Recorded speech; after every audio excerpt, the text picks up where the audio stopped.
Bien, pues buenas tardes chicos.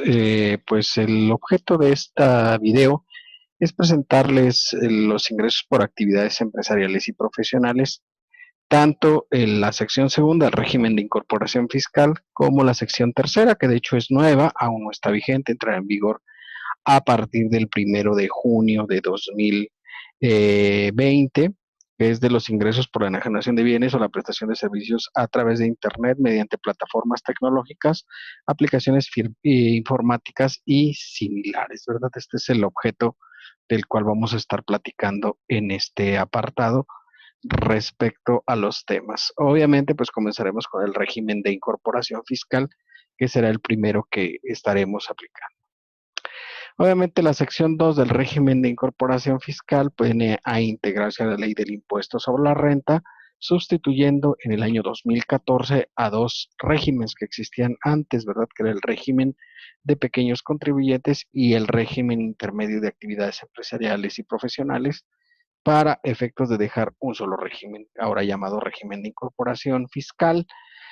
La novedad cuando se crea este nuevo régimen de incorporación fiscal es que tradicionalmente estos regímenes especiales eran solo para actividad empresarial. Sin embargo, el régimen de incorporación fiscal permitió que se pudieran incorporar también los de actividad profesional, siempre que no sea requisito el contar con un título para ejercer la profesión correspondiente, que dentro de estas podremos contar, por ejemplo, pues, que te gusta a un vendedor de seguros, ¿verdad? Que son actividad profesional, pero que no requieren propiamente un título para el ejercicio de su actividad. Vamos a comenzar, obviamente, la lectura, pues, con el artículo 111 que nos habla de los sujetos del impuesto sobre la renta. Bien, para estos efectos, pues, para hacer régimen de incorporación fiscal, únicamente será aplicable a actividades empresariales, pero también será aplicable a servicios profesionales, siempre que no se requiera un título profesional, ¿verdad? Y siempre que los ingresos propios de su actividad no hubieran excedido de 2 millones de pesos en el ejercicio inmediato anterior. Obviamente, pues este requisito es indispensable para estos efectos. Recordar algunas actividades que requieren un título para poder ejercerlas son, si te gusta, abogado, cuando lleva cuestiones legales en los tribunales, pues les piden habitualmente título profesional. Los médicos, ¿verdad? Para efectos de poder emitir una receta, pues tienen que tener una cédula profesional. Los contadores públicos, cuando elaboran dictámenes fiscales, están obligados a contar con una cédula profesional, y en fin, o sea, una serie de actividades que podríamos considerar que pues obviamente no les es aplicable el estar en el régimen de incorporación fiscal. Ahora bien, señala que cuando un contribuyente inicie actividades puede optar por pagar en el régimen de incorporación fiscal siempre que estime que no va a exceder el límite correspondiente. Para calcular, obviamente, el procedimiento y ver que no se haya excedido del límite, pues si es que no se dio de alta por todo el año, va a dividir los ingresos manifestados entre el número de días que comprende el periodo y el resultado se multiplicará por 365 para promediar. Si excede el monto citado, pues el siguiente año ya no podrá ser régimen de incorporación fiscal. A estos efectos presento aquí un par de ejemplos, ¿verdad? De dos contribuyentes que se dan de alta el mismo día, el 1 de octubre del año 2020, ¿verdad? Cuyos ingresos en el primero de los casos pues fueron de 600,000 del 1 de octubre al 31 de diciembre. Los días que corresponden a ese periodo son 92 porque obviamente son 31 días de octubre, 30 días de noviembre y 31 días de diciembre. Entonces sacamos el promedio diario del valor de los ingresos que haya tenido este contribuyente y lo multiplico por 365. En este primer supuesto, el año de 2021, este contribuyente ya no podrá hacer RIF, puesto que obtuvo ingresos de 2.380.434.78, lo cual lo imposibilita toda vez que se excede el monto establecido en el primer párrafo del artículo. El segundo caso, un contribuyente B que se dio de alta también el 1 de octubre y cuyos ingresos fueron de 500,000 en el periodo. Lo mismo, divido entre 92 días, toda vez que son los días que corresponden a ese periodo, y saco un promedio de 5.434.78. Lo multiplico por los días del año, que son 365, y obviamente en este caso obtiene un promedio de 1.983.695.65. Evidentemente, este segundo contribuyente sí puede continuar en el régimen de incorporación fiscal, pues no excede de los 2 millones establecidos por la ley. Obviamente, pues dice que también es aplicable el RIF a la copropiedad. En este caso, pues la suma de los ingresos de todos los copropietarios no podrá exceder de 2 millones en lo individual y tampoco sumando lo que correspondería a todos los copropietarios, pero en este caso también sumado a la venta de activos fijos, ¿verdad? Si excede del límite a que se refiere el primer párrafo, pues obviamente ya no podrá ser RIF. Hay que nombrar a uno de los copropietarios como representante común, que es el que pagará los impuestos en los términos de esta sección. El resto de los contribuyentes, pues no tienen obligaciones, porque obviamente los de copropiedad, pues no nos tienen obligación de declaración anual. Sin embargo, al RIF, pues obviamente no le obliga a hacer declaración anual, con lo cual los pagos provisionales se consideran definitivos para los efectos de la ley del ISR. Obviamente, pues podrán también tener ingresos de los capítulos 1, 3 y 6, que son 1, sueldos, 3, arrendamiento y 6, intereses.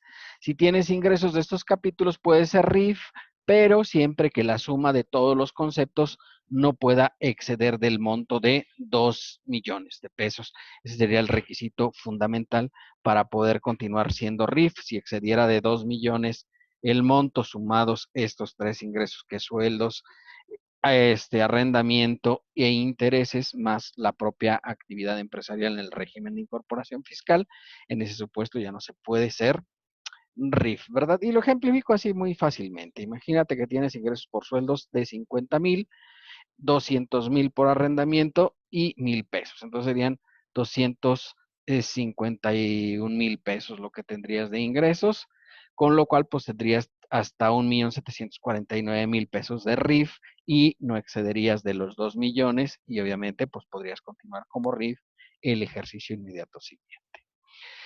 No podrán pagar el impuesto en esta sección los siguientes, ¿verdad? Los primeros, los socios o accionistas integrantes de personas morales cuando sean partes relacionadas en los términos del artículo 90. Si ustedes recuerdan, para ser parte relacionada hay que participar en el control, gestión o capital de la administración o capital de la empresa, ¿verdad? O ser miembro familiar, ¿verdad? Hasta el tercer grado, sin limitaciones.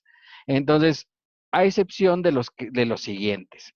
Cuando sea socio accionista de personas morales del título 3, cuando no perciba remanente distribuible. Recordad que el título 3 es personas morales con fines no lucrativos. O sea, si yo soy socio de la Cruz Roja Mexicana, pues es una persona moral del título 3, evidentemente, pues no, y no me paga remanente distribuible, entonces por esa razón no perdería mi opción a ser RIF.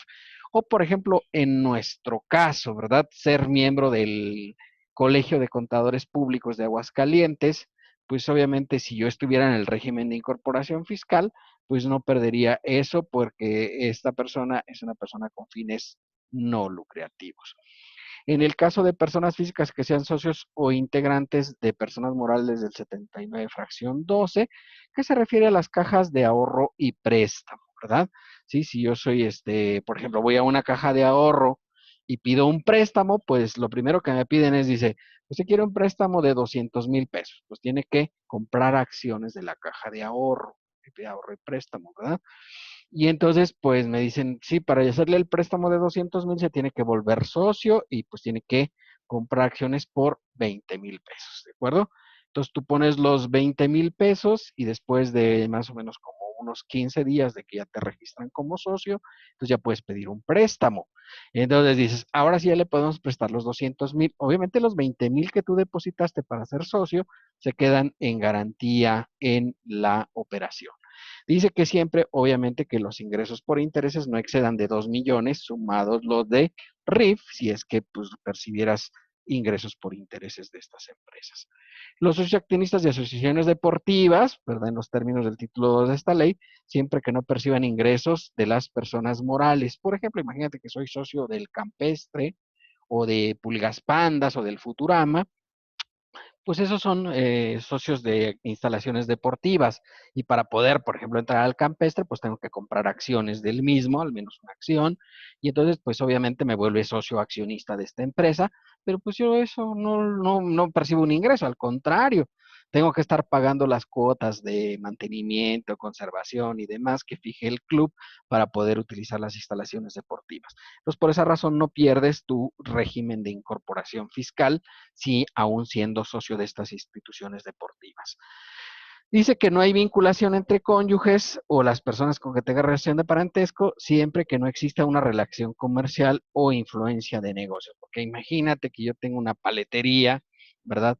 Y obviamente, pues a lo mejor mis hijos también se dedican a la cuestión de la paletería, porque pues eso es lo que han aprendido ahí en mi casa. Y entonces dice, pues siempre que no se vendan entre ustedes, se considera que pueden ser RIF a ambos, ¿verdad? O sea, tanto el papá como sus hijos para efectos de la cuestión del régimen de incorporación fiscal y no hay una influencia significativa, aun cuando sean partes relacionadas, por supuesto. En el caso de que las personas pues, se dediquen a bienes raíces, capital inmobiliario o negocios inmobiliarios, actividades financieras, siempre que solamente se dediquen a actos de promoción o demostración y que no realicen remodelación o construcción. Estas son las pequeñas inmobiliarias, ¿verdad?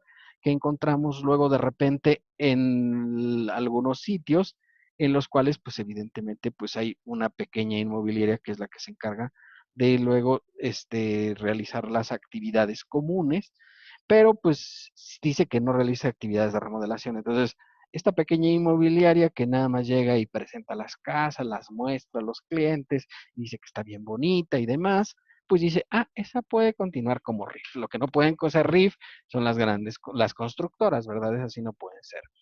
Las personas físicas, cuando tengan ingresos por comisión, mediación, agencia, representación, correduría, consignación y representación, nada más hay una excepción en el caso de comisionistas, ¿verdad? Cuando esto no exceda del 30% de los ingresos, ¿verdad? Y obviamente se consideran pagos definitivos los del 30%, las retenciones que realicen las personas morales por el servicio de comisión, ¿verdad? Esa sería la única excepción, porque imagínate que de repente en una pequeña tiendita, ¿verdad? Llega un proveedor que vende, no sé, salsas y le dice, oiga, fíjese que pues me interesa que venda las salsas. Pero tú le dices, no, es que no me interesa. Bueno, sabe que se las dejo a comisión, ¿verdad? Y le voy a dar el 10% del valor de lo que venda. Pues entonces ya ahí te vuelves un comisionista y la empresa que vende las salsas, pues obviamente, pues evidentemente te va a dar tu comisión cuando vendas. Si no vendes, pues obviamente no hay que pagar las mercancías hasta que se vendan estas mercancías. Pues en ese caso, evidentemente, si no excede el 30%, se considerará que esto es válido y aplicable. Los que se obtengan por espectáculos públicos y franquiciatarios. Obviamente el espectáculo público, pues no queda ninguna duda. Imagínate que de repente digo, voy a traer a Pepe Aguilar a la Feria Nacional de San Marcos, que se va a celebrar supuestamente en el mes de julio, ¿verdad? Y entonces digo, ah, ok, pero pues hay que pagar ahí ingresos, pues me voy a registrar como rifa. Pues no se puede porque es un espectáculo público. Y en el caso de franquiciatarios, pues imagínate que yo tengo una franquicia que te gusta de McDonald's, que es de las más reconocidas. Pues dice el fisco, no sería posible ser franquiciatarios y que pudiera aplicarse. Ojo, ¿verdad? Porque hay un criterio sustantivo de PRODECON que dice que sí se podría aplicar esto de la franquicia cuando sean negocios muy pequeños.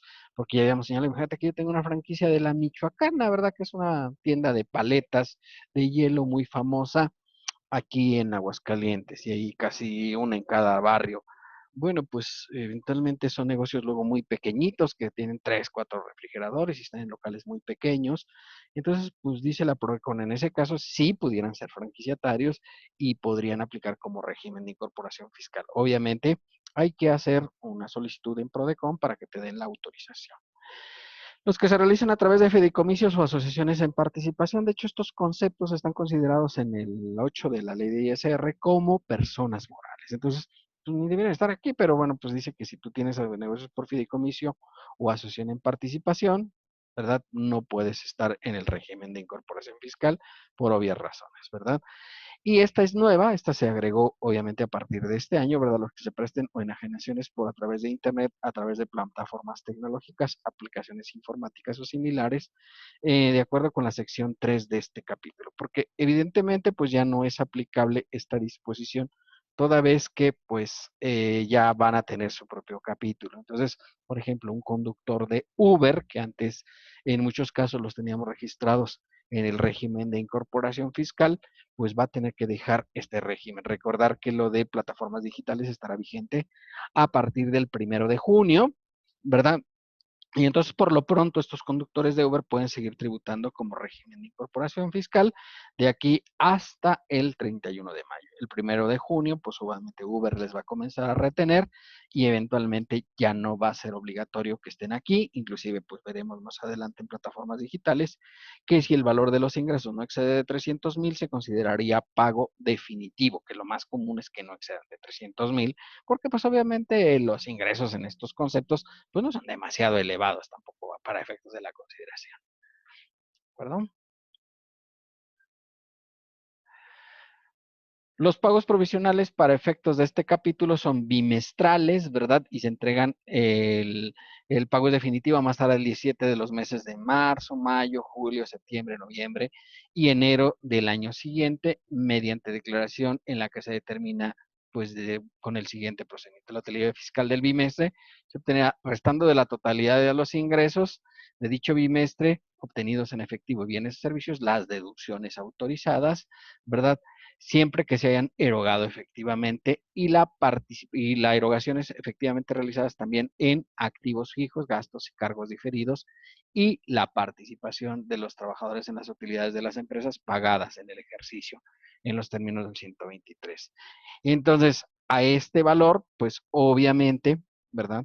Se le aplicaría, se le pueden restar las pérdidas de bimestres anteriores históricas, el resultado sería el ingreso base, se le aplica la tarifa del impuesto sobre la renta bimestral, ¿sí? Y al resultado se le puede restar la reducción del ISR establecida por los años de aplicación. Aquí está la fórmula, ¿verdad? Para efectos de la determinación de los pagos definitivos bimestrales. Ingresos cobrados del bimestre menos deducciones pagadas en el propio bimestre. Aquí no hay nada acumulable, todo es solamente lo obtenido en el propio bimestre, menos las erogaciones por activos fijos, gastos y cargos diferidos realizadas en el bimestre y que estén efectivamente pagadas, ¿verdad? Menos la PTU pagada en el bimestre. El resultado es la utilidad fiscal menos las pérdidas fiscales de bimestres anteriores históricas. En este capítulo no existe la figura de la actualización, como si la había en el apartado de actividad empresarial y profesional, ¿verdad? Esta es la utilidad base del impuesto. Le aplicamos la tabla del artículo 111 correspondiente al bimestre y se determina el ISR bimestral, menos la reducción de ISR en relación al número de años. Recordar que los RIF pueden restar, ¿sí? El primer año el 100%, el segundo año el 90%, el 80%, el 70%, y así se lo van llevando hasta llegar al 10%. Ya cuando llegan al cero, pues obviamente ahí dejan de ser régimen de incorporación fiscal. Y ese sería el ISR neto a pagar. Entonces es el procedimiento para la determinación del pago provisional, dime definitivo de RIF. Cuando los ingresos sean inferiores a las deducciones, eso habitualmente lo llamamos como una pérdida, ¿verdad? Los contribuyentes deberán considerar la diferencia que resulte entre ambos conceptos como deducible en el periodo siguiente. Para los efectos de la participación de los trabajadores en las utilidades, ¿cómo se determina? Pues dice que a la utilidad, se sumará la utilidad fiscal de cada uno de los bimestres, ¿verdad? Y obviamente pues se le van a poder restar los exentos no deducibles. Esto se deberá pagar en los 60 días siguientes al cierre del último bimestre. Sin embargo, luego a través de una regla de carácter general se establece que el límite para el pago del reparto de utilidades sería el 29 de junio. ¿Por qué el 29 de junio y no el 30? Pues no lo sabemos, la verdad. Es una cosa rara, probablemente porque quieran multar a los RIF, porque pues es raro, ¿no? Cuando dices lo mandas hasta el último día del mes. Sin embargo, pues quién sabe. Aquí podríamos pensar que tal vez la razón es porque, claro, eventualmente, pues puede pensarse que febrero, pues, pero no hay una razón así clara. Pues el fisco se le ocurrió que era el 29 y no el 30, ¿verdad? Es una cuestión ahí extraña. Y esa es la fórmula para la determinación de la PTU, ¿verdad? A la suma de las utilidades fiscales de los 6 bimestres se le restan los exentos no deducibles. Y ojo, en la suma de las utilidades fiscales, si hubiera pérdidas en algún bimestre, pues esas se restarían de manera completa para efectos de la determinación. Con los exentos no deducibles del artículo 28, fracción 30, que vimos en el régimen general. En este capítulo no vamos a ver ese apartado, pero también es aplicable. Si un contribuyente de RIF tiene trabajadores, ya supimos cómo se hacen los exentos no deducibles. Esa es la renta gravable para el PTU por la tasa del 10% y esa es la PTU a distribuir, ¿verdad? Que ya decimos, la fecha límite para el pago sería el 29 de junio del ejercicio que corresponda, ¿vale? Para determinar el impuesto, los contribuyentes pues considerarán las erogaciones cuando estén efectivamente pagadas, incluida la de adquisición de activos, gastos y cargos diferidos. A la utilidad fiscal que se obtenga conforme a esto se le aplicará la siguiente tabla, ¿verdad? Y obviamente, pues esta tabla pues, es igual que la de personas físicas, nada más que pues está elevada al bimestre, ¿verdad? Es la mensual multiplicada por 2, ¿verdad? Esta tabla se actualizará en los términos del artículo 152, que dice el 152 que cuando el valor de de la inflación llegue al 10%, que según mi estimación este año se va a pasar ese valor, ese año se realiza la actualización de la tabla y ahí es cuando se actualiza estos montos, ¿verdad? Entonces este año entiendo que se va a actualizar esta tabla. El impuesto que se determine se podrá disminuir conforme a los porcentajes que se señalan a continuación. Es la reducción del impuesto sobre la renta en relación a los años en los cuales tengas ingresos y presentes los proveedores. Que dicho sea de paso, pues esta regla se cumple con utilizar la plataforma de mis cuentas, ¿verdad? Y entonces, pues el primer año es el 100%, el segundo 90, 80, 70 y así va bajando hasta llegar al 10%. Dice que contra el impuesto reducido no podrá aplicarse crédito, rebaja alguna por concepto de exenciones, subsidios o cualquier otra aplicación. Entre ellos podemos encontrar que no se puede aplicar el subsidio para el empleo. Por ejemplo, si un RIF tiene trabajadores y son trabajadores que ganen poco, pues ya ven que les corresponde un subsidio para el empleo. Pues eventualmente no puede restar este subsidio para el empleo para efectos fiscales y tiene que pagar el impuesto determinado ya con la reducción de manera íntegra, ¿verdad? Y obviamente, pues si hubiera algún otro crédito, tampoco es aplicable como el crédito diésel, ¿verdad?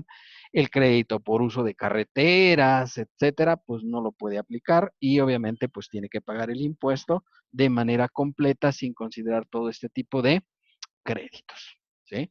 Ahí están los años para determinación. Esta tabla la vamos a utilizar nosotros de manera general. O sea, todos nuestros ejercicios van a ser considerando contribuyentes que ya estaban dados de alta en el año 2013. Recordar que en el 2014 se crea el RIF, ¿verdad? Y entonces a partir de esa fecha es cuando es aplicable el régimen de incorporación fiscal. Ahora, ¿por qué aparecen dos veces el 2014 y 2015 el 100%? Bueno, pues hay un decreto, ¿verdad?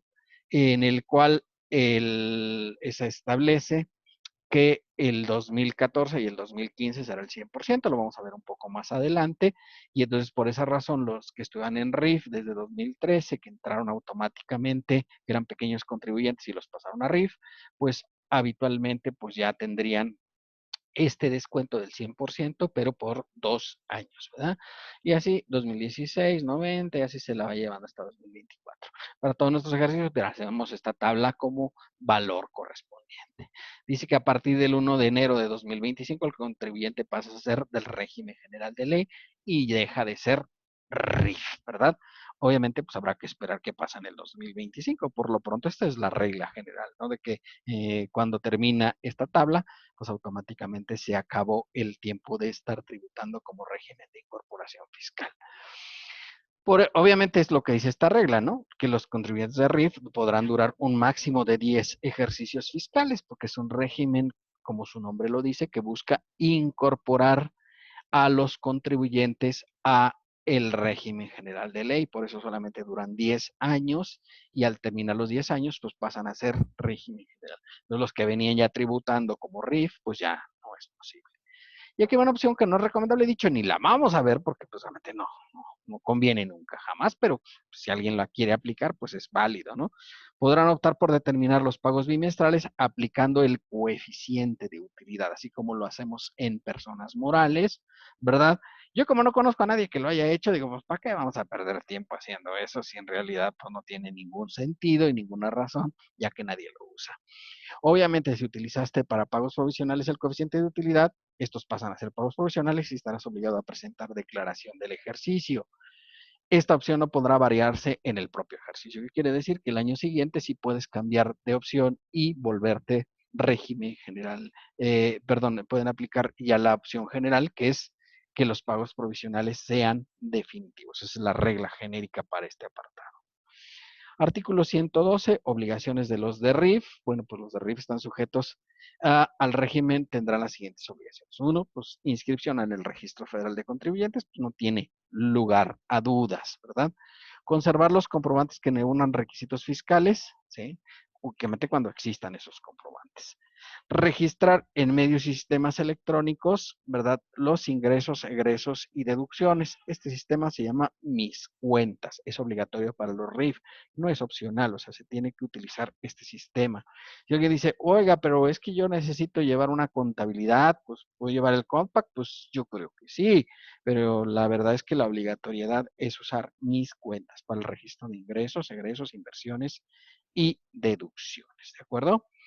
Entregar a sus clientes comprobantes fiscales. Para los efectos de este contribuyente podrá utilizar la herramienta electrónica gratuita del SAT. Ya saben que en el SAT, para los de RIF, hay dos opciones. Uno, hacer los comprobantes a través de Mis Cuentas o hacerlo a través del sistema de factura fácil, que también tiene de manera general el Servicio de Administración Tributaria. En el caso de operaciones con el público en general, los de RIF no obliga a hacer un CFDI si tus ingresos no exceden de 250 pesos, pero cuando no te solicite el cliente emitir el CFDI correspondiente y se considerará una pago, una factura global por los ingresos, ¿de acuerdo? Entonces, para el resto de los contribuyentes, el valor que marca aquí es de 100 pesos. Para los de RIF, como ven, es más benéfico al SAT y establece que hasta 250 pesos. O sea, por ejemplo, imagínate que vas a ir a la tiendita de la esquina que está como RIF y haces una compra, compras huevo, pan, jamón, salchicha y te gastas 150 pesos. Y te dice el de la tiendita, ¿usted quiere factura? Y dices, no, ¿para qué? Pues si son para las cosas de la casa. Pues obviamente como no excede de 250, no tendría que expedir una factura, no le obliga el sistema. Ahora, si tú llegas y pides factura porque a lo mejor tienes la necesidad, pues el de RIF tendría que expedirte la factura correspondiente. Efectuar del pago de erogaciones por sus compras e inversiones que sean superiores a 5,000 pesos mediante transferencia electrónica, cheque nominativo, tarjeta de crédito o de débito, ¿verdad? Como ustedes recuerdan, en el resto de los contribuyentes el valor es de 2,000 pesos. Pues a los de RIF, pues los tienen más consentidos el señor tenebroso y por eso les otorga un valor de hasta 5,000 pesos, ¿verdad?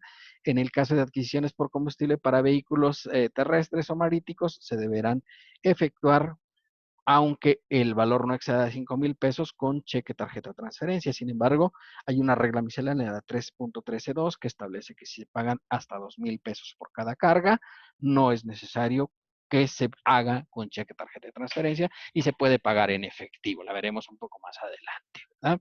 Entonces, es la excepción, porque en el caso de combustibles para el resto de contribuyentes, todo el combustible se tiene que pagar en cheque, tarjeta o transferencia. Presentar a más tardar el 17 del mes inmediato posterior las declaraciones bimestrales, ¿verdad? En que se determinará el pago provisional, que tendrá el carácter de pago definitivo. Recordar que en mis cuentas hay una opción para hacer mis declaraciones y entonces pues ahí es donde tienes que hacer la declaración correspondiente. Hay un decreto que establece que los de RIF pueden presentar el pago provisional hasta el último mes del mes siguiente al que corresponde el bimestre. O sea, por ejemplo, el de enero-febrero, pues tienes hasta el 31 de marzo. El de marzo-abril hasta el 31 de mayo y así sucesivamente hasta el de noviembre-diciembre que tienes hasta el 31 de enero.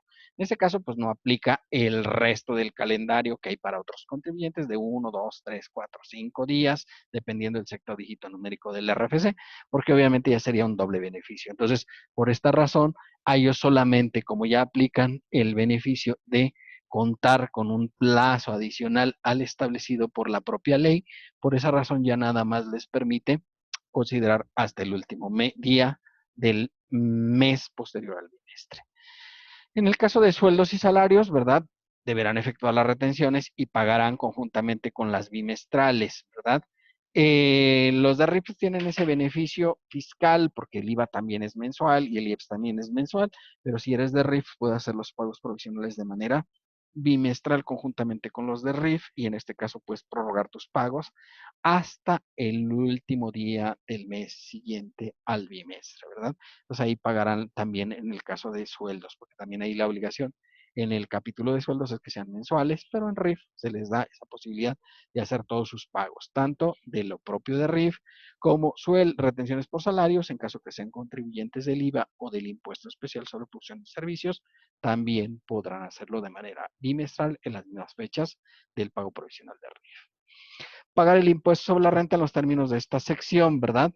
En el cual pues deberán presentar los datos de ingresos obtenidos y erogaciones realizadas, incluyendo las inversiones, así como sus proveedores en el bimestre inmediato anterior. Esto cuando lo vimos al principio que salió, pues veíamos que era una cosa muy complicada para cubrirla. Sin embargo, ya dijo el fisco que esta obligación se cubre cuando utilizas el sistema Mis Cuentas, y entonces pues dices, bueno, pues entonces no hay mucho problema porque ahí es donde tienes que hacer todo para efectos de RIF.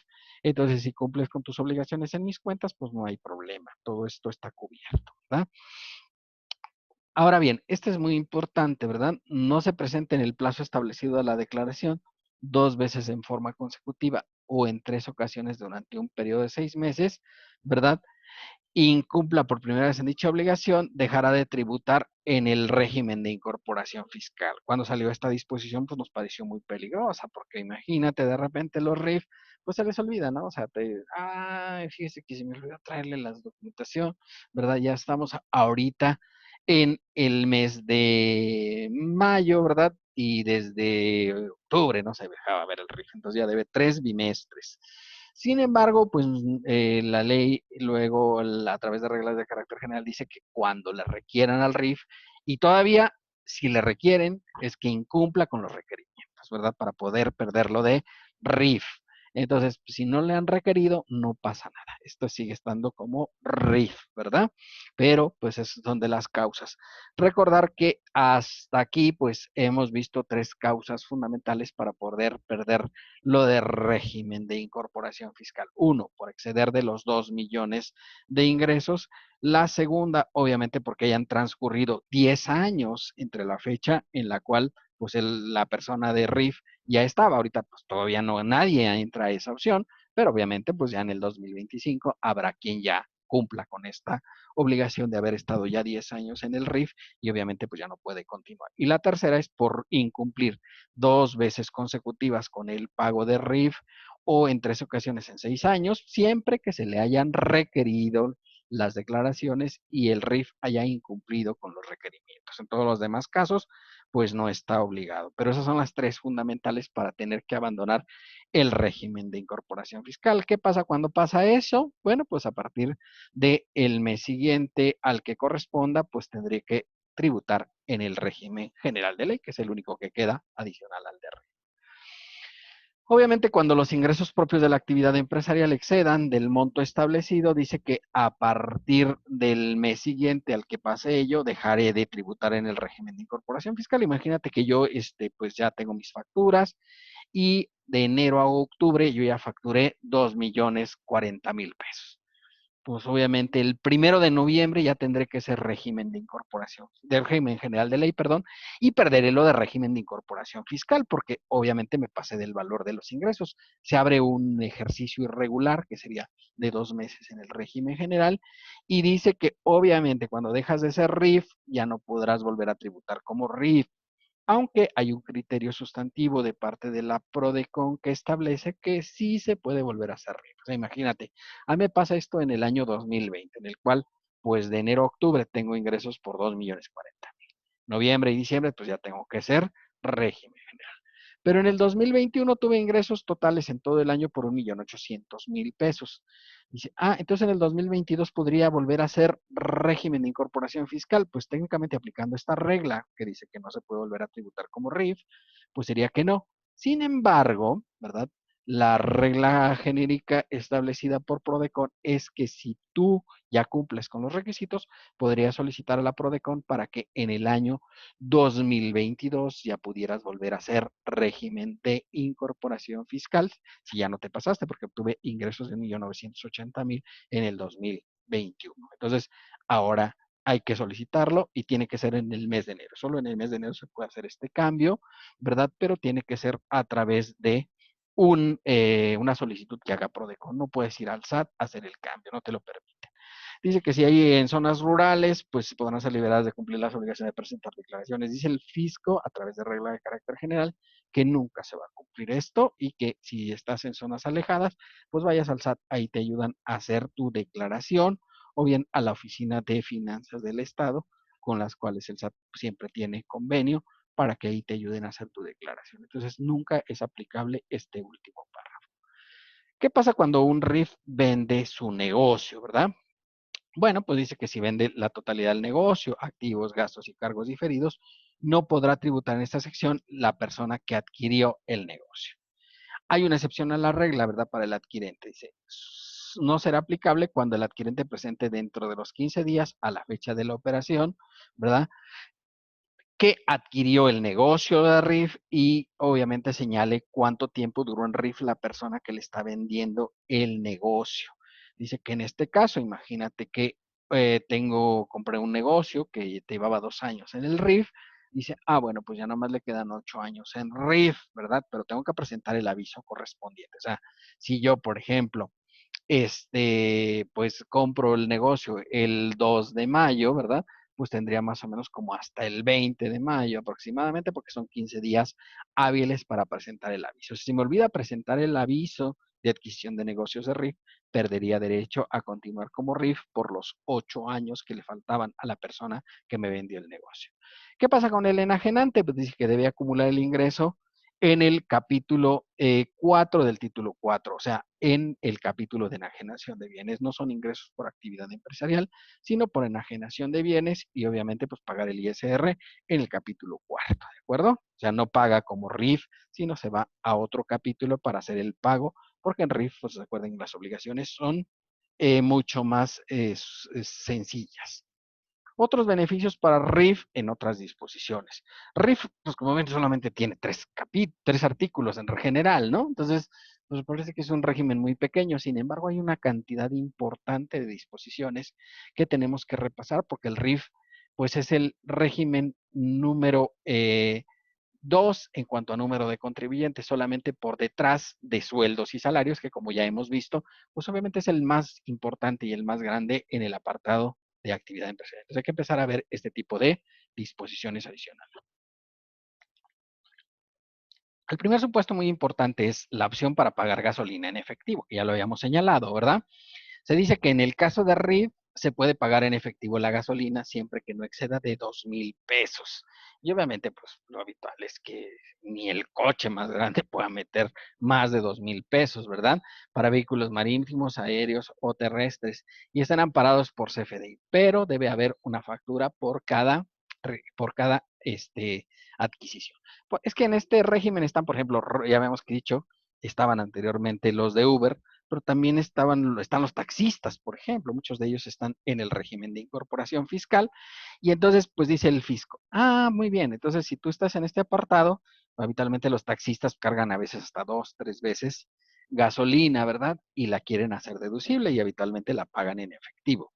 Pues si la quieres hacer deducible, tendrías que hacer una factura por cada carga, ¿verdad? No podrías decir, bueno, pues llevo los tres tickets que me hagan una sola factura. En ese caso ya no sería deducible. Entonces, cada ticket te tienen que hacer una factura. Si gasgaste, no sé, 900 pesos, 700 pesos y 500 pesos, pues llevarías tres facturas por esas tres cargas que hicieron los de actividad empresarial y profesional, efectivamente por cuestión del régimen de incorporación fiscal, ¿verdad? Entonces, ese sería el requisito para poder hacer deducible la gasolina. El cómputo de la permanencia en el RIF, ¿verdad? Porque obviamente, pues ahí hablábamos que nosotros estamos viendo que cuando ya venías dado de alta en 2013, pues entrabas automáticamente a RIF cuando eras pequeño contribuyente.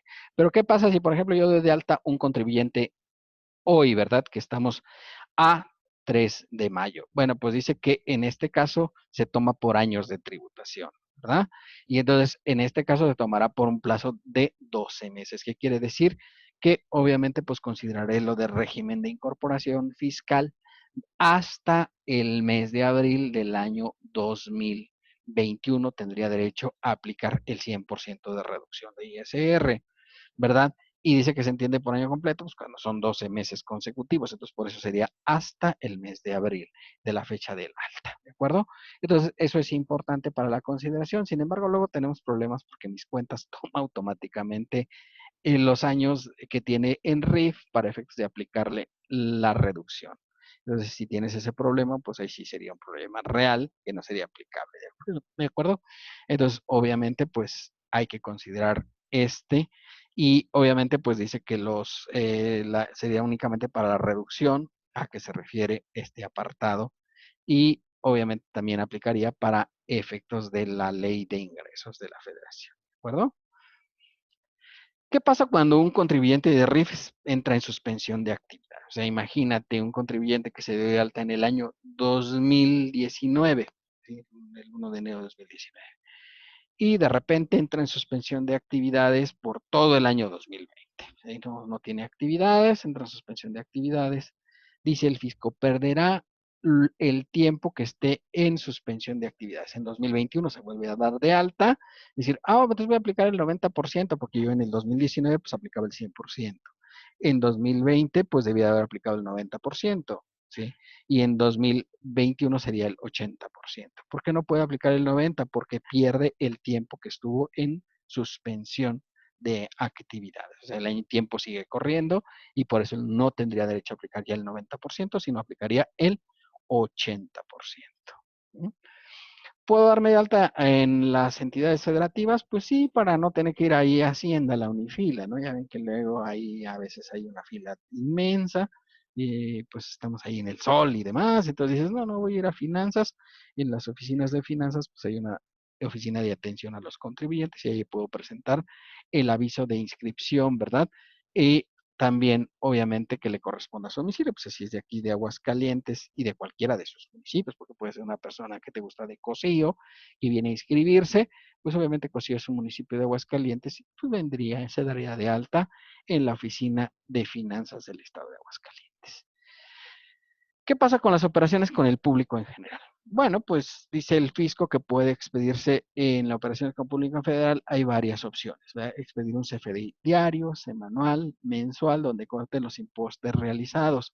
Pero claro, en el caso de RIF, el CFDI se puede expedir, ¿verdad? Hasta el fin de bimestre. Y de hecho dice esta regla que se expide con el RFC genérico, que es XAXX 01010 y los 000. ¿Verdad? Ese es el RFC genérico y con eso expides para las operaciones por las cuales no te pidieron comprobante fiscal, en el caso de RIF, ya saben, las operaciones hasta de 250 pesos, ¿verdad? Y expides tu factura global por todas las operaciones. ¿Qué pasa si un RIF no ha expedido las facturas? Bueno, es obligatorio expedir al menos el CFDI de ventas al público en general y al menos debe expedir uno, ¿verdad? Si algún RIF no ha expedido estos CFDIs, pues la obligación es que los tiene que expedir, ¿verdad? En algún momento determinado hacerlos. Yo creo que puede expedir la cuestión de que, pues, si lo hace de manera espontánea, pues no hay ningún problema, es válido para efectos fiscales. Ahora bien, dice que puede mandarse y ahí ya saben que hay tres procedimientos para expedir los FDIs, ¿verdad? Que es a través, en el caso de RIF, mis cuentas, a través del sistema de factura fácil o a través de un proveedor autorizado de certificación, más conocido como PAC, y puede hacerse dentro de las 72 horas siguientes al cierre de que se haya realizado el CFDI, ya sea diario, semanal, mensual, o en el caso de RIF, bimestral. O sea, por ejemplo, la factura o CFDI público en general de un RIF de enero y febrero la puede expedir a más tardar el 3 de marzo, independientemente de la fecha. Aquí son 72 horas, ¿verdad? Y son siempre referidas a la fecha del cierre. Entonces aquí no es, son 3 días hábiles. No, no, son 72 horas. Entonces siempre te va a dar 3 días, independientemente de cuándo sea. ¿De acuerdo? Entonces la de marzo y abril la podrías pedir a más tardar el 3 de mayo. Oiga, pero el 3 de mayo es domingo. Hasta 3 de mayo, no hay más, ¿verdad? O sea, tienes que entrar a hacerlo ese día.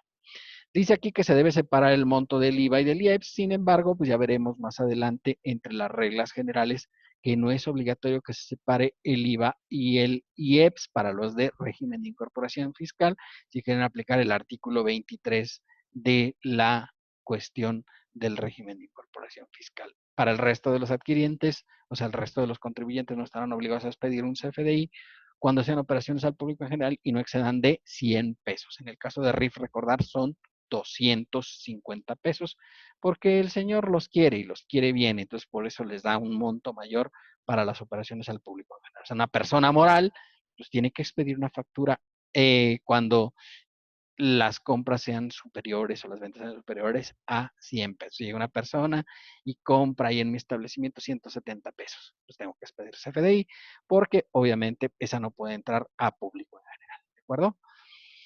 Ahora, bien, ¿verdad? ¿En dónde se registra lo de los ingresos de RIF? Pues todos tienen que hacerlo a través de mis cuentas. Ahí se pueden expedir los FDIs a través de esta aplicación.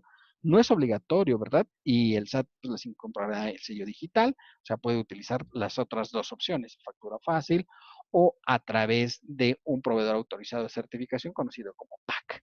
Podrán imprimirse ingresando a la página de internet en la opción factura electrónica, ¿verdad? Y ahí expedirá los CFDIs, ¿sí? Nos emitirán los CFDIs a través de mis cuentas o al servicio de factura electrónica, o sea, cualquiera de ellos o a través del sistema de facturación de un proveedor autorizado de certificación. Obligación del uso de mis cuentas, pues dice que para los de RIF deberán ingresar a la aplicación de mis cuentas, ¿verdad? Con el RFC y la contraseña, ¿sí?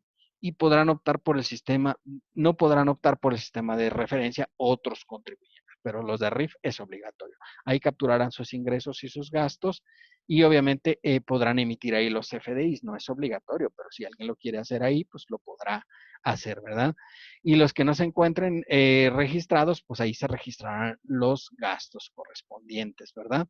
Y obviamente, pues ahí presentarán los ingresos y gastos bajo el esquema de utilizar su presentación. O sea, ahí existe una opción para hacer mis declaraciones en el portal de mis cuentas. Ahí puedo hacer el pago provisional correspondiente. No aplica la contabilidad electrónica a los contribuyentes de RIF. Si no están obligados a ingresar mensualmente la contabilidad electrónica, con excepción de los de régimen de incorporación fiscal. ¿Por qué no les obliga? Bueno, porque los de RIF tienen que llevar mis cuentas, ¿verdad? Entonces ya tener un sistema obligatorio electrónico, pues ya no les obliga. Recordar los demás contribuyentes que tienen que hacer, pues catálogo de cuentas, balanza de comprobación, pólizas auxiliares de subcuentas y los folios, ¿verdad? Eso es lo que tienen que llevar el resto de contribuyentes, que los de RIF están eximidos por utilizar el sistema de mis cuentas.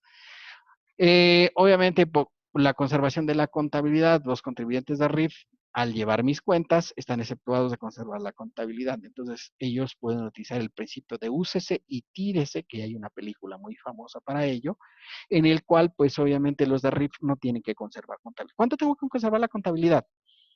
Nada, porque no está obligado el de RIF, ¿verdad? Recordar que para efectos comerciales sí tienes que conservar la contabilidad, pero para efectos de la obligación fiscal no te aplican los artículos 30 y 30A del Código Fiscal. Tampoco tienen que presentar información de sus operaciones al SAT. Ahora bien, este decreto de facilidades, pues ya lo habíamos señalado, ¿verdad? Que en el caso de los contribuyentes que se dieron de alta en 2014 en el RIF, podrán aplicar el 100% de reducción durante el segundo año. O sea, 2014 100% y 2015 100%, ¿verdad? Porque consideran el primer año como si hubieran aplicado el 100% de reducción. Ojo, ¿verdad? Para los contribuyentes que se den de alta posteriormente. Si se dio de alta un contribuyente en 2020, solamente tendrá 2020 como 100% de reducción y 2021 ya aplicaría el 90%, ¿de acuerdo? Entonces, eso nada más es aplicable para los que se dieron de alta en 2014, que fue cuando inició realmente el de RIF. Y ahora también pues será aplicable la reducción del 100% en impuesto al valor agregado, impuesto especial sobre producción y servicios por las operaciones al público en general, ¿sí? Entonces también desde les aplicaba esta regla del 100% y considerarán obviamente el 100% de descuento en la aplicación de operaciones al público en general en IVA y en IEPS al mismo tiempo. Y obviamente, pues en el caso del 23 de la ley de ingresos que veremos más adelante, pues aplicarían esta regla y tendrían también la reducción del 100% para empezar a disminuir tanto en 2014 como en 2015. Obviamente, esto ya lo habíamos señalado, que los de RIF no tienen que señalar expresamente y por separado el IVA, porque pues ellos tienen la opción posteriormente de aplicar un estímulo en operaciones, pero no tienen que señalar. ¿Qué pasaría si, por ejemplo, un RIF dice, pues puede ser que tengan operaciones donde traslade efectivamente el IVA? E imagina, por ejemplo, yo tengo ingresos por 100,000 pesos, pero de esos 100,000 solamente facturé 10,000 con IVA, ¿sí? Entonces, pues dice que es el 10% el porcentaje sobre el cual yo tuve operaciones grabadas de IVA. Dice el fisco, pues ¿puedes acreditar el IVA? Sí, sí puedo acreditar IVA, ¿verdad? Pero nada más en la proporción en la cual pues tú tuviste ingresos que fueron sujetos al IVA, ¿verdad? Y entonces, en este caso, pues obviamente tendría que separar nada más, en este caso, si yo tuviera, no sé, 2,000 pesos de IVA acreditable, pues nada más tendría derecho a acreditar 200 pesos porque fue la proporción que tuve de ingresos grabados. O sea, no son los 2,000 pesos acreditables, sino solamente 200 pesos. En poblaciones rurales donde no hay internet, ¿verdad? Aquí hay algunos lugares en Aguascalientes, pero pues olvídate, en Oaxaca, por ejemplo, que son 540 municipios, pues obviamente pues, hay lugares donde están más alejados del Señor, ¿verdad? Y donde los cuales pues no hay servicio de internet. Dice el fisco, no te preocupes, ve a la Administración de Servicios al Contribuyente y ahí te ayudamos a hacer tu pago provisional o ve a la oficina de la entidad federativa para que ahí te ayuden a hacer tu pago provisional. Pero entonces, en conclusión, siempre tienes que utilizar el servicio de mis cuentas para hacer tus pagos provisionales, ¿verdad? Cambio de régimen de incorporación fiscal. Bueno, pues ya habíamos dicho algunas causas que podrían motivar el cambio de régimen, ¿verdad? Pero, por ejemplo, cuando te pasas de 2 millones de ingresos, dice el fisco, bueno, cuando te pases de 2 millones de ingresos, en ese momento tienes que calcular ya el ISR de manera normal a partir del mes siguiente al que te pasaste de los 2 millones de ingresos. Si tú venías aplicando el coeficiente de utilidad, obviamente, pues también tendrías que hasta ese mes aplicar el coeficiente y después irte ya a régimen general de ley cuando te pasaste de 2 millones. Habíamos hecho el ejemplo, ¿verdad? En el cual, pues obviamente de enero a octubre yo completé los 2 millones, pues obviamente hago el pago correspondiente a la primera parte del ejercicio, ¿verdad? Y en la segunda de noviembre y diciembre tengo que hacer ya el pago en régimen. ¿Sí? Obviamente, pues, si tú consideraste esto, pues pasarás al artículo 106 y ahí aplicarás el impuesto. Procederá a la deducción de realizadas desde el momento en que rebasen los 2 millones, ¿verdad? Porque antes, pues recordar, no había la aplicación de ciertas deducciones, por ejemplo, la cuestión de los activos fijos, que en RIF se deduce lo pagado y obviamente en régimen general pues, se deduce la depreciación. Entonces ahí tendrías que cambiar el procedimiento para efectos de aplicar la regla de lo que te falte de considerar. Pagos provisionales al RIF en el bimestre siguiente al cierre del bimestre. Este es un apartado importante, ¿verdad? Es un decreto muy importante en el cual dice que las declaraciones bimestrales definitivas de impuestos federales, incluyendo retenciones, a más tardar el último mes del inmediato posterior al bimestre. Entonces, este decreto nos señala que tienes hasta el último día del mes posterior al bimestre para hacer el pago provisional, ¿verdad? Entonces, hay que considerar esto. Aplica para todos los conceptos, incluido IVA, retenciones por salarios y EPS, ¿verdad? En los cuales tienes derecho. Presentación de declaraciones trimestrales por concepto de RIF, pues ya saben, se deben hacer a través de mis cuentas, pero pues en el apartado mis declaraciones, ahí se genera el acuse de recibo. Si no existe cantidad a pagar, pues que eso es suficiente. Si existe cantidad a pagar, tienes que entrar con la línea de captura, puedes opcionalmente ir a un banco para pagar o bien, en todo caso, pues pagarlo a través de internet, ¿verdad?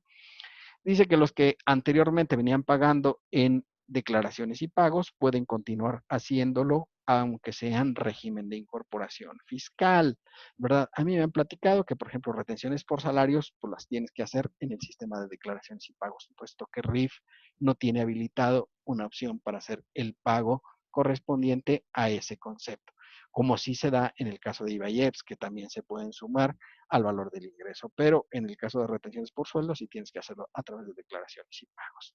O sea que si tú optas por el de declaraciones y pagos, porque anteriormente tú pagabas así, en ese supuesto, pues obviamente, pues ya no podrás variarlo en el propio ejercicio fiscal en el que se dé este supuesto.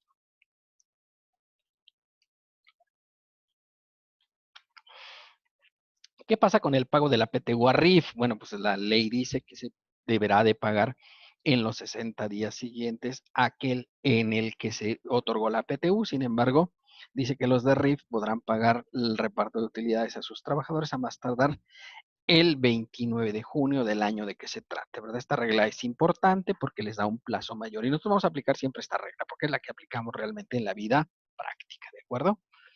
Incentivos económicos para los de RIF, ¿verdad? Bueno, pues obviamente dice que se podrán otorgar créditos otorgados mediante financiamiento de Nacional Financiera, pues puede ir a solicitar los RIF, ese tipo de créditos.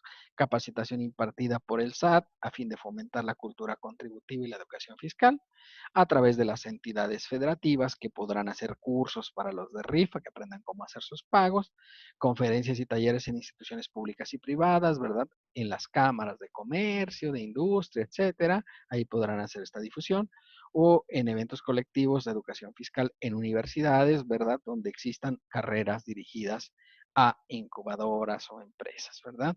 Entonces los de RIF pues tienen esta cuestión de la capacitación. Estímulos equivalentes al IVA y al IEPS en las operaciones al público general, los cuales son otorgados a través del artículo 23 de la ley del IF, del ingresos de la federación, que pueden ser hasta el 100% del IVA y el IEPS que no pagarían los de régimen de incorporación fiscal o bien los porcentajes en los que vayan igualmente para efectos de la determinación. Facilidades en el pago de cuotas obreros patronales y también obviamente aplicable también a Infonavit, en la cual los de RIF pues tienen una tasa preferencial que puede ser hasta del 50%. En el caso de los de RIF, a la reducción del pago del IMSS, aplicar 50% y 50% el primer año y el segundo año, 40% tercer, cuarto año, y así se la va llevando hasta que lleva a 10% en el noveno y décimo año, ¿verdad? O sea, aquí la reducción es por 2 años, como en ISR 100, 90, 80, 70, pues aquí como se da el 50, pues se aplica 2 veces, ¿de acuerdo? La veremos un poquito más adelante. Acceder a microseguros para el contribuyente, su cónyuge, hijos a muy bajo costo, pues a través de la Comisión Nacional del Seguro. Recordad, pues los de RIF luego no tienen seguridad social en muchos de los casos, entonces pues pueden contratar un seguro de vida, ¿verdad? Que les ayude a contar con un beneficio en caso de que dejaren de obtener ingresos. No existe la obligación de presentar DIOT para los de RIF, ¿verdad? Pues recordar que todos los contribuyentes están obligados a presentar DIOT, aunque ya vimos en el régimen general que si no exceden de 4 millones no están obligados a hacer la DIOT. Sin embargo, en el caso de RIF, cuando cumplen con lo dispuesto en el 5E, o sea, aplicar mis cuentas, pues ya no están obligados a cumplir con la DIOT. Entonces, otra obligación que les quitan la de contabilidad electrónica y les quitan la DIOT también a los de RIF. No se consideran para la salida del RIF, porque también esto había habido dudas, ¿verdad? Recordar que hay 3 capítulos adicionales que se consideran para los 2 millones, que serían sueldos y salarios, arrendamiento e intereses, ¿de acuerdo? Ahora, ¿qué pasa con otros ingresos que pueden ser especiales para los 2 millones? Dice, bueno, pues no consideras los siguientes ingresos. Primero, la 93 fracción 19 que se refiere a la venta de casa-habitación. Si recibes un donativo, en los casos del 93, fracción 22, y este está exento, ¿verdad? En el 95, ingresos por liquidación de trabajadores. Pues imagínate que recibes una liquidación. Ya hemos visto aquí casos en los cuales luego las liquidaciones son montos importantes y esto pudiera afectar la cuestión del RIF. Pues no. En el caso de que recibas una herencia o legado, pues no es aplicable para efectos de que te saquen de RIF la adquisición por prescripción. O sea, imagínate que yo tengo un terreno aquí al lado y resulta que pues nadie lo reclama, yo llego, pongo mi malla y todo, nadie me dice nada y pues voy y demando, ¿verdad? La prescripción. Pues a lo mejor el terreno vale, no sé, 1 millón de pesos, pues ya me quedaría poco para RIF. Dice, no, no pasa nada. Premios, ¿verdad? Imagínate que me gano la lotería, no pasa nada tampoco, no hay aplicación. Intereses moratorios, pues en el caso de que pues alguna persona no me pague, o ingresos provenientes de planes de personales de retiro de la subcuenta de aportaciones de retiro. Tampoco todos estos ingresos no juegan para los 2 millones del régimen de incorporación fiscal, ¿verdad? Ahora bien, en el caso del RIF, beneficios basados en la ley de ingresos de la federación, ahí en este caso, pues vamos a hablar específicamente del artículo 23 de la Ley de Ingresos de la Federación. Hay un beneficio establecido en este apartado en materia de IVA y de IEPS. En este caso, ¿verdad? En IVA y IEPS, este, señala que los que están en RIF y realicen operaciones con el público en general de IVA o de IEPS, es decir, ay, IEPS es raro, ¿no? Pero, por ejemplo, imagínate que yo vendo papitas, por ejemplo. Pues resulta que son hipercalóricos y tengo que pagar el 8%. O sea, antes lo veíamos lejos, lo de IEPS, pero ya ahora ya no está tan lejos, ¿verdad? Papitas, si vendes, no sé, churritos, si vendes eh, pan dulce, pues todas estas actividades causan ahora impuesto especial sobre producción y servicios y obviamente pues si se causa pues tendría que pagarse. Bueno, en este caso pues, les dan una facilidad. Dice, si tú no quieres pagar el IVA completo, pues te vamos a dar unos porcentajes de acuerdo con las actividades cobradas, ¿sí? Lo cual pues obviamente pues te da de acuerdo al giro que realice el contribuyente. Y los porcentajes son los siguientes, obviamente pues son inferiores a los que pagarías normalmente. Entonces, en el caso de impuesto especial sobre producción y servicios, ¿verdad? Si tú vendes alimentos con alta densidad calórica, conocidos como hipercalóricos, como dulces, chocolates, botanas, galletas, pastelillos, pan dulces, paletas, helados, y nada más los vendes, o sea, no eres el productor, ¿verdad? En este caso pagas solamente el 1% por materia de IEPS, ¿verdad? Imagínate que yo vendo, no sé, 1,000 pesos por concepto de venta de pan dulce, por ejemplo, ¿verdad? En mi tiendita. Bueno, pues en lugar de pagar el 8% que correspondería, que serían 80 pesos, pago nada más 10 pesos, ¿verdad? Ese sería el equivalente. Alimentos no básicos, también que sería el mismo caso, pero yo soy el fabricante. Entonces, en el fabricante el valor sube del 1 al 3%, porque obviamente se supone que el fabricante tiene un mayor ingreso.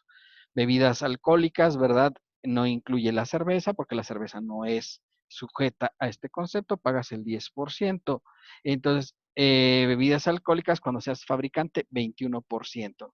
En el caso de bebidas alcohólicas, pues la tasa va del 26.5 al 30% o al 53%. Entonces sí es una cuestión importante, ¿verdad? Si eres fabricante de cerveza, 10%, bebidas saborizadas cuando seas fabricante, 4%, puros y tabacos labrados 23% y siempre que seas fabricante y otros tabacos labrados el 120%.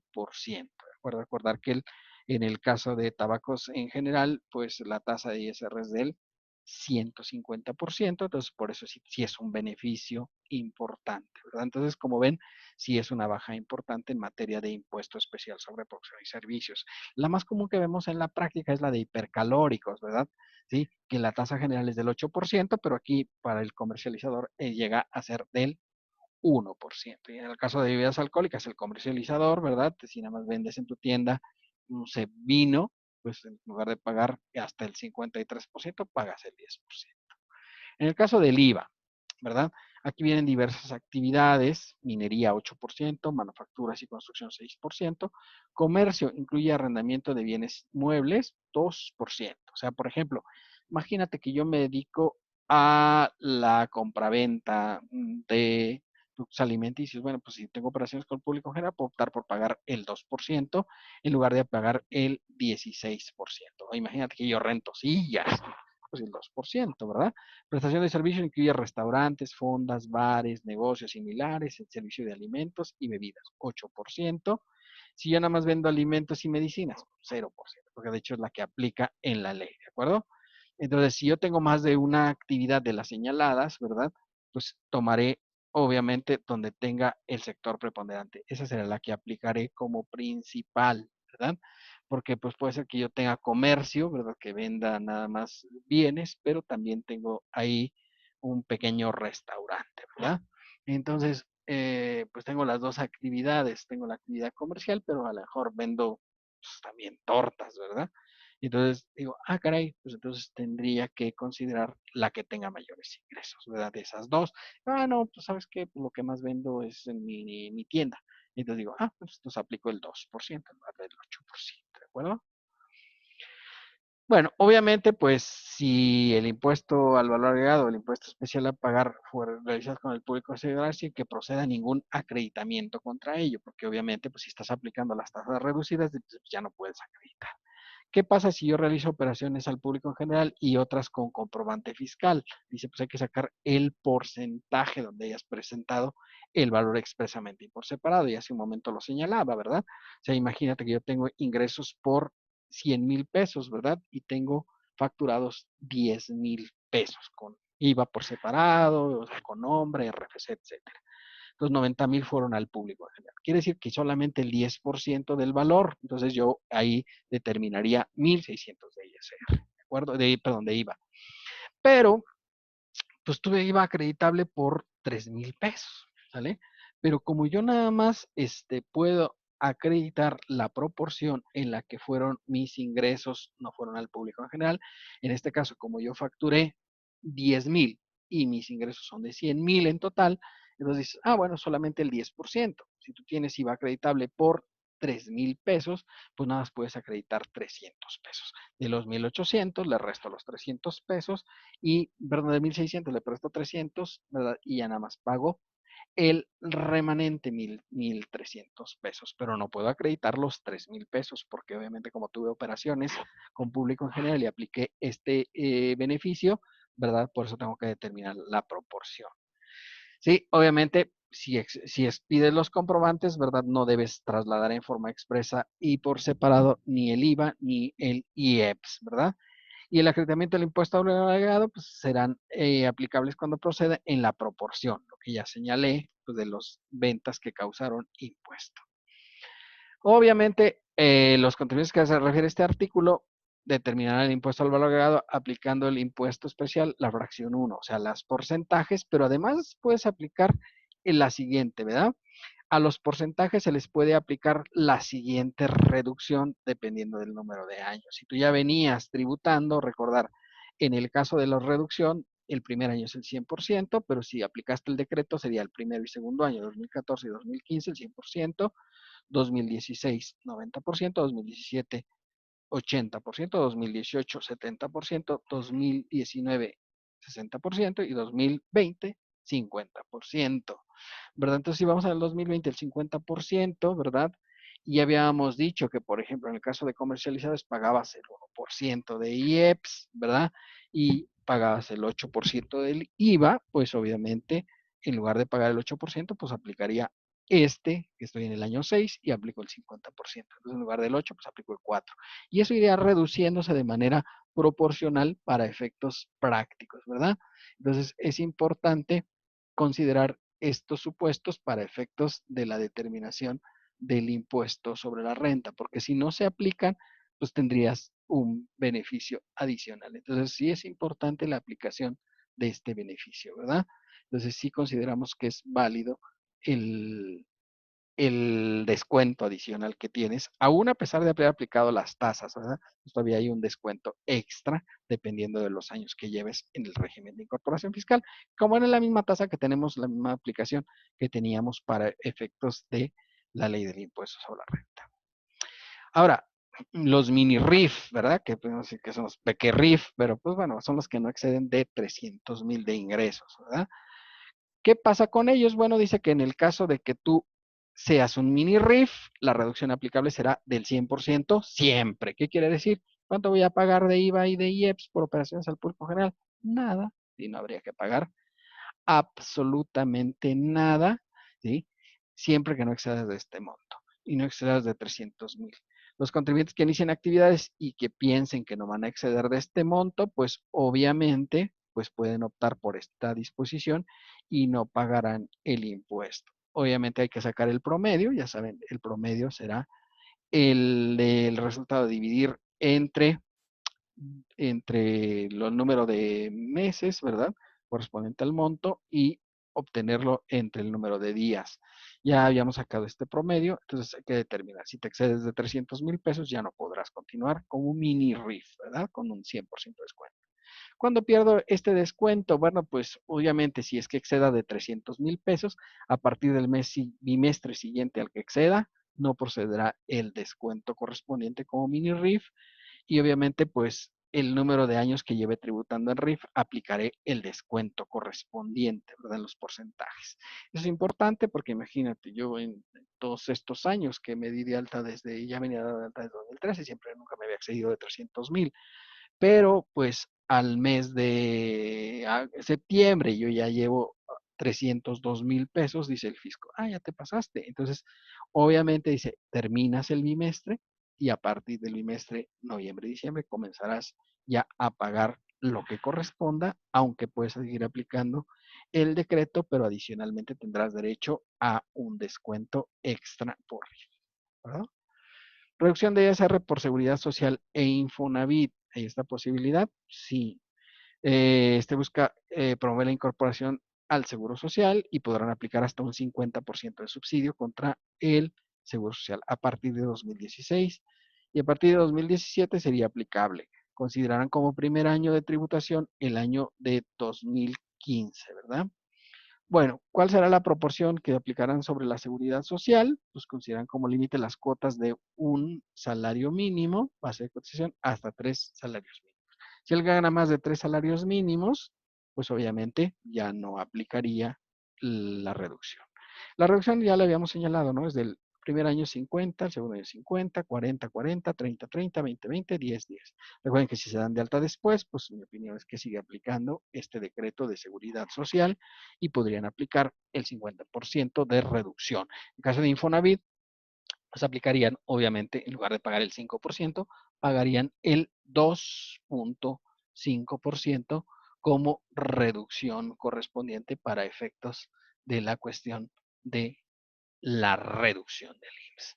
El año correspondiente a la inscripción de la persona física, independientemente del mes, ¿verdad? Se otorgará únicamente por el tiempo restante del ejercicio. O sea, si por ejemplo yo me doy de alta en mayo, pues ni modo, ¿verdad? Perdería y aplicaría el 50% de descuento de mayo a diciembre del 2020 y luego después el 2021 otra vez aplicaría el 50, pero el 2022 ya me tendría que ir al 40%. Aquí no habla como en ISR, que era por años completos, ¿de acuerdo? Podrán ser sujetos a este decreto, pues las personas físicas y los patrones que se encuentren en los supuestos del 13, ¿verdad? Entonces, tanto el patrón persona física como sus familiares. Los trabajadores sujetos al régimen de incorporación fiscal, o sea, los trabajadores del patrón de RIF y los patrones personas físicas, ¿verdad? Que estén dados de alta en RIF, así como sus trabajadores y obviamente referidos a la entrada en vigor.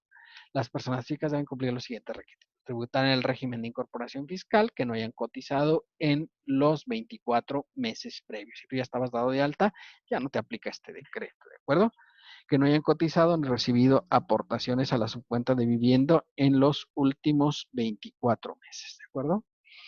¿Cuáles son los requisitos para incorporarse? Pues que tributen en el régimen de incorporación fiscal, que hayan presentado la informativa el 15 de febrero de 2014. Sujetos del subsidio, ¿verdad? Pues que el subsidio será aplicable tanto para la ley del IMSS como para la ley del Infonavit y sus reglamentos. Tendrá derecho a los seguros de prestaciones que establece la ley de seguridad social y obviamente pues también tendrán derecho a la posibilidad de solicitar una casa del Infonavit, aunque pues paguen, digamos, inicialmente el 50% de la cuota. Muy bien, hasta ahí pues lo de régimen de incorporación fiscal. Comenzamos obviamente con los ingresos por enajenación de bienes o prestación de servicios a través de Internet mediante plataformas tecnológicas, aplicaciones informáticas y servicios similares. Que para simplificar, porque es un nombre muy demasiado largo por lo menos le vamos a poner solamente plataformas tecnológicas, ¿verdad? Pero pues esas son todas las de estas, ¿verdad? Y curiosamente, pues aquí habla de plataformas tecnológicas, en la ley del IVA habla de plataformas digitales, entonces es como que hay una cierta pues falta de similitud entre ambas leyes, ¿verdad? Pero bueno, pues van plataformas tecnológicas para evitar problemas. ¿Quiénes son los sujetos del impuesto a plataformas tecnológicas? Pues dice que los contribuyentes con actividades empresariales que enajenes bienes o presten servicios mediante plataformas tecnológicas, aplicaciones informáticas y similares, a que se refiere el artículo 18b de la ley del IVA, ¿sí? Ahorita vamos a ver el 18b porque pues es importante, ¿verdad? Incluidos aquellos pagos que reciban por cualquier concepto adicional a través de los mismos. Pues en ocasiones hay contribuyentes que además de las operaciones que realizan en Internet, pues también realizan operaciones de manera directa. Por ejemplo, ¿qué te gusta? No sé, uno de Uber, que en ocasiones cobran también en efectivo, ¿verdad? Entonces eso ya lo reciben de manera directa, pues podría ser ese el caso. El impuesto se pagará mediante retención. Las personas morales residentes en México pues, y residentes en el extranjero realizarán la detención de manera directa o indirecta al uso de las citadas plataformas tecnológicas, ¿verdad? Entonces ya va a venir la retención establecida al final de cada mes para efectos de la aplicación de la retención. Deberá aseguarse sobre el total de los ingresos efectivamente percibidos por la persona física, ¿sí? Sin incluir, obviamente, el impuesto al valor agregado, porque recordar que en el caso, por ejemplo, de Uber, pues aunque dices, ay, pero es servicio de transporte, sí, pero es transporte privado, y entonces solamente está exento de IVA el transporte público, y este no es transporte público, con lo cual sí causa impuesto al valor agregado. Tendrá el carácter de pago provisional y se le aplicarán las retenciones previstas en la siguiente. El pago provisional, aunque veremos más adelante que si no exceden de 300,000 los ingresos, puede ser pago definitivo, ¿de acuerdo? Tratándose de prestaciones de servicio de transporte de pasajeros y de entrega de bienes. Aquí, lo más común, pues Uber Eats, eh, algunas otras como Cabify y otras aplicaciones digitales que sirven para el transporte. Y ahí vienen las tablas, ¿no? 5,500, 15,000, 21,000 y más de 21,000. Las tasas van 2, 3, 4 y sube hasta el 8%, ¿de acuerdo? Curiosamente ahí, pues es raro porque estas no vienen en porcentaje, nada más dice 2, 3, 4 y 8. Tratándose de prestaciones de servicio de hospedaje, por ejemplo, Airbnb, ¿de acuerdo?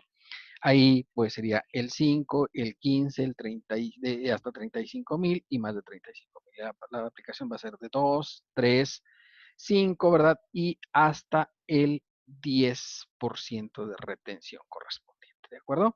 Esa es la aplicación de lo que corresponde. Tratándose de enajenación de bienes y prestación de servicios. Por ejemplo, aquí podemos pensar qué te gusta en Mercado Libre, ¿verdad?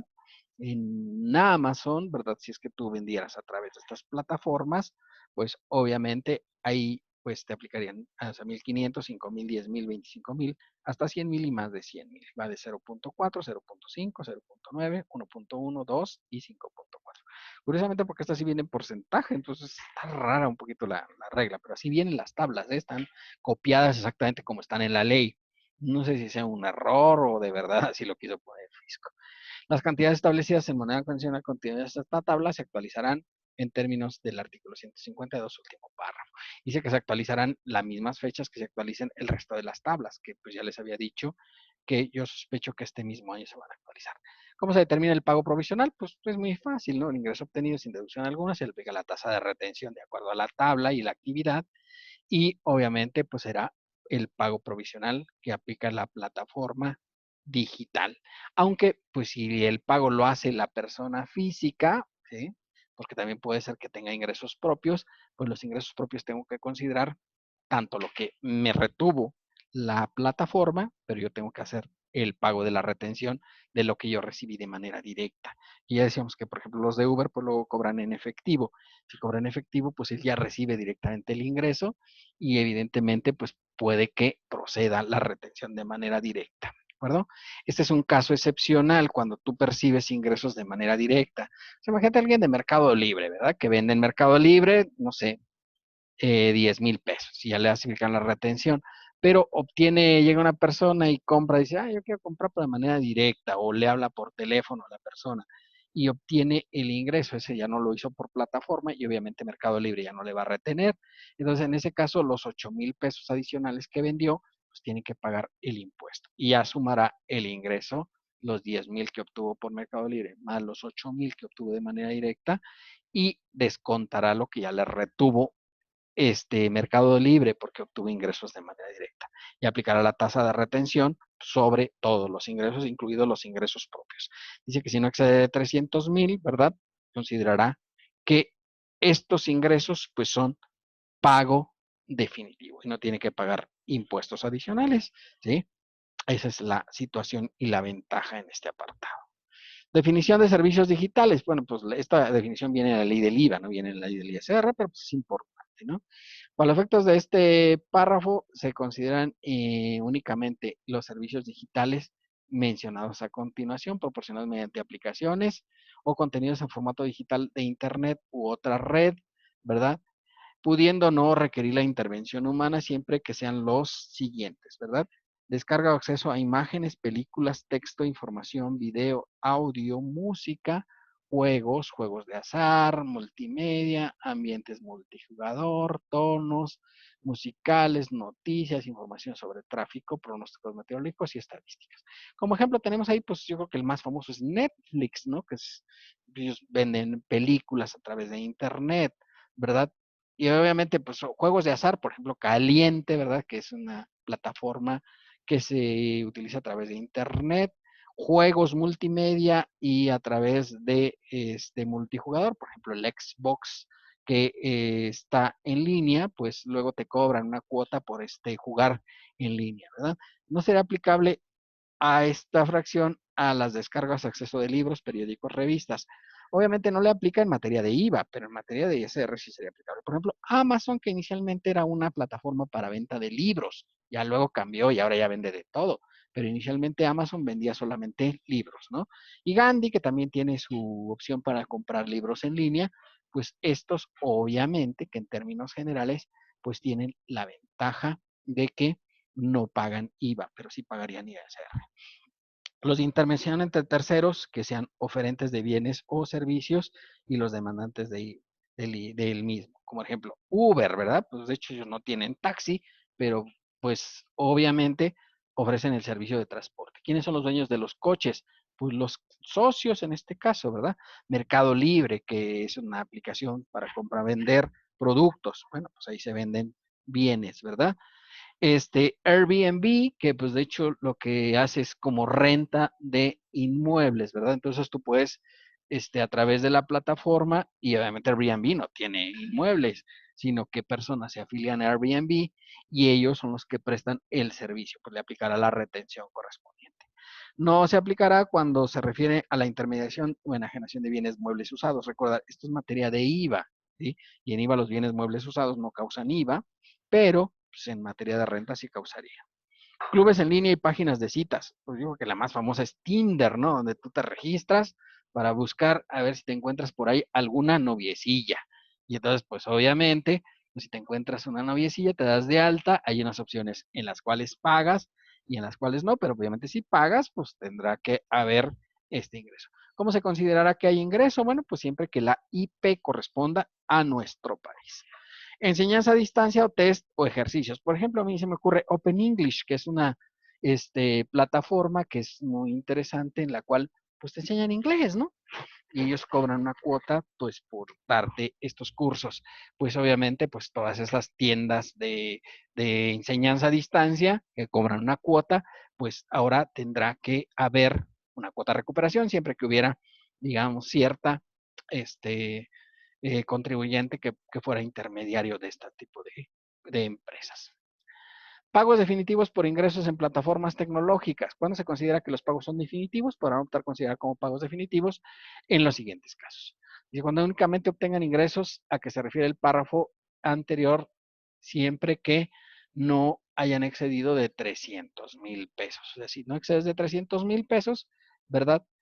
Tendrás la opción de que sean considerados pues como ingresos ya con el pago definitivo, la retención, ¿verdad?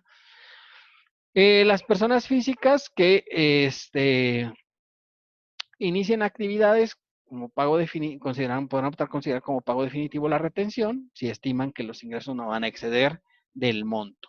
Cuando en el ejercicio citado realizan operaciones por un periodo menor a 12 meses, pues van a dividir el ingreso entre 365 y lo multiplicarán por los días del periodo, que es lo mismo que hacíamos más o menos como en RIF, ¿verdad? Si obviamente pues optan por lo establecido en este artículo, si la cantidad excede el monto citado de 300,000 pesos, en el ejercicio siguiente no se podrá optar por lo establecido en este artículo. Recordar, o sea, esto es por el año pasado, entonces si me excedo de ese monto, pues obviamente ya no puedo. Siempre que y este habla del año anterior. Si el año anterior no me pase de 300,000, pues este año puedo seguir aplicándome la retención como pago definitivo. ¿De acuerdo? Tratándose de personas físicas que además obtengan ingresos por sueldos e intereses, ¿verdad? También ahí es aplicable que consideren estos conceptos, ¿verdad? Siempre que no excedan todos ellos de 300,000 pesos. Las personas físicas que ejercen la opción establecida en este artículo estarán a la siguiente. No podrán hacer las deducciones correspondientes a las actividades realizadas a través de plataformas tecnológicas respecto del impuesto calculado en las tasas previstas. Obviamente, pues si no aplica, si es definitivo, pues la retención se calcula sobre ingresos. A contrario censo, si yo opto por la anual, pues sí podría tomar la opción de restar el valor de las deducciones autorizadas para los efectos de la ley del impuesto sobre la renta, ¿verdad? Deberán conservar comprobante fiscal digital que proporcionen las plataformas tecnológicas, ¿verdad? Y los pagos que reciban por conceptos adicionales a través del mismo y las retenciones efectuadas por las mismas. Obviamente, si tú tienes que pagar de manera directa por plataformas tecnológicas porque tengas ingresos de manera directa, pues en este caso tendrás que considerar y guardar tus comprobantes de los pagos que realizaste. Deberá existir un comprobante que acredite los ingresos que perciban mediante plataformas tecnológicas, independientemente de las plataformas tecnológicas. Las prestaciones de servicios o enajenación de bienes son independientes cuando no se realicen por cuenta de las plataformas tecnológicas, aplicaciones informáticas o similares, pero que tengan relación, obviamente, con la actividad. Entonces, si yo obtengo ingresos adicionales, pues también ahí se considerarían parte de los ingresos obtenidos por plataformas y hay que hacer el pago de la retención correspondiente. Deberán presentar ante el SAT un aviso en que manifiesten la voluntad de optar porque las retenciones que se realicen en los términos sean consideradas como definitivas dentro de los 30 días siguientes a que se perciba el primer ingreso por el pago. O sea, cada año tendrán que presentar el aviso para efectos de que el SAT sepa que tú vas a optar por considerar pago definitivo. Una vez ejercida la opción, no podrá variarse durante un periodo de 5 años, ¿verdad? Y obviamente pues, tendrá que seguir con esta opción de considerar pagos definitivos y no podrá volver a ejercerla una vez que la hayas optado. Deberán proporcionar a las personas morales pues, los datos correspondientes a las plataformas tecnológicas para que los registren y obviamente cumplir con las obligaciones establecidas en la ley, independientemente del ejercicio o no de la opción de pagos correspondientes. Obligaciones de las personas morales que administran plataformas tecnológicas. Las personas morales que administren plataformas tecnológicas tendrán las siguientes obligaciones. En caso de ser residentes en el extranjero sin establecimiento permanente en el país, ¿verdad? Sí, las obligaciones previstas en el 18, o sea, tienen que darse de alta en México un representante para que pague tanto el ISR como el IVA. Proporcionar los comprobantes fiscales a las personas físicas y que efectúan la retención y el monto del pago y el impuesto retenido de los 5 días siguientes al que se efectúe la retención, el cual deberá estar acompañado de la información señalada por el SAT. Proporcionar al SAT información a que se refiere la fracción 3 del 18 conforme al último párrafo de dicha fracción, o sea, la información correspondiente a los pagos realizados. Retener y enterar el impuesto sobre la renta que se refiere el día 17 del mes inmediato siguiente a aquel en que es el momento correspondiente.